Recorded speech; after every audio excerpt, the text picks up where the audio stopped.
A teenager is abandoned on a deserted island, but his phone is actively traveling down a highway miles away on the mainland. On July 4, 2026, Elmore and Christine Wansley discovered this exact, terrifying anomaly while hunting for their missing 18-year-old son, Nolan Wells. We just want to know what happened and why our baby didn't come home. Like that's our biggest thing. And we are so grateful to everyone, family, friends, classmates, United Cajun Navy, everybody that's assisted us. We appreciate you. There's not enough thank yous that we could say or give to you, but I just, we just want to know. We want an honest, thorough investigation. That's all we're asking for. Nolan's hardware GPS on Life 360 placed his device firmly on the Mississippi mainland. Yet, when they cross-referenced his Snapchat Snap Map, which requires manual, active user interaction to update, the coordinates pinged from a completely different location. The digital ghost was in two places at once. This was no software glitch. It was the definitive fingerprint of manual device manipulation. Nolan had gone to Horn Island with 3 affluent white peers from Ocean Springs. The friends returned safely, casually claiming Nolan chose to stay behind, but they had his phone. Driven by a father's primal terror, Elmore bypassed law enforcement and tracked the teenagers to a private residence, demanding his son's physical belongings. The boys handed over Nolan's cell phone, but looked Elmore in the eye and claimed they had no idea where his car keys were. Nolan was fiercely protective of his vehicle. He would never surrender his phone and abandon his keys. Elmore refused to be managed, forcing his way into the room and tearing through the space. Suddenly, the missing keys miraculously materialized, sitting directly on top of an Xbox video game console. You do not accidentally lose a missing person's keys on a barrier island and then place them on a console inside a mainland house. You hide them there. If you want to follow deep-dive forensic investigations like this as they unfold in real time, hit that subscribe button right now. To understand how those car keys ended up inside that house, we have to look directly at the technical alibi the teenagers constructed. The boys claimed that at exactly 4:30 p.m., a catastrophic mechanical failure occurred on the water, specifically, a failing bilge pump. They insisted that the vessel was taking on water so rapidly that they had to make a split-second life-or-death decision to overload the remaining operational boat and flee back to Ocean Springs. This mechanical failure was their anchor. It provided the ultimate blameless excuse for leaving someone behind on a desolate barrier island. But mechanical emergencies on the ocean do not operate in a silent vacuum.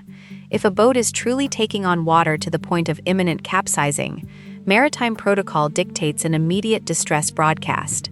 There was no marine radio call. There was no communication with the Coast Guard. There was no 911 dispatch logged from any of their cellular devices. There was only a unilateral, quiet decision to flee.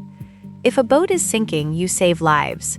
You do not systematically collect your stranded friend's phone, pocket it, and go completely silent. Then, the narrative received high-level reinforcement that raised immediate red flags. Before local investigators could even verify the timeline or gather forensic evidence, Judge Ashley Cole, a sitting local chancellor and the mother of one of the boys on that boat, Warren Cole, publicly intervened on social media. She forcefully defended the 4:30 p.m. departure narrative. A seasoned judge understands the immense weight of public statements during an active death investigation. Why the absolute rush to lock in 4:30 p.m.? Because that specific hour was the narrative firewall. If they left him well and alive at 4:30, whatever happened next was out of their hands. But firewalls only work if the story stays straight. The teenager's entire defense rested on the claim that Nolan Zhou particles of choice and voluntarily chose to stay behind on Horn Island. Specifically, they swore heavily to investigators that Nolan had decided to remain on the beach with a local girl named Katie McCormick, making his abandonment look like a casual, voluntary change of holiday social plans. There was only one massive problem with this defense. Katie McCormick flatly denied it. When questioned by authorities, Katie's account was terrifyingly clear and completely unshakable. She stated definitively that Nolan did not stay with her. According to her testimony, their brief interaction ended, and Nolan turned around and walked directly back toward the boat. He walked right back to the very group of boys who later swore they left him safely in her company. This creates two completely mutually exclusive realities. In one, a star athlete voluntarily stays on a desolate beach with a girl, waving off his ride, content to figure out his own way across miles of dangerous open ocean. In the other, he walks directly back into a hostile environment at the edge of the water and vanishes.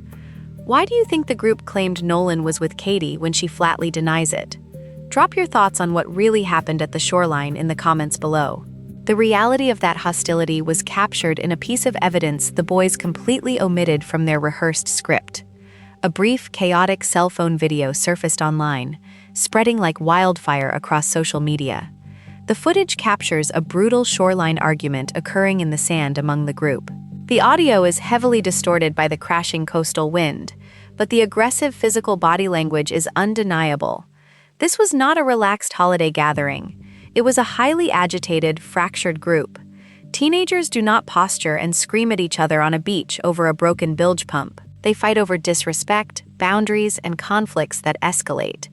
The escalating shoreline conflict leads directly back to the glass screen of Nolan's recovered phone.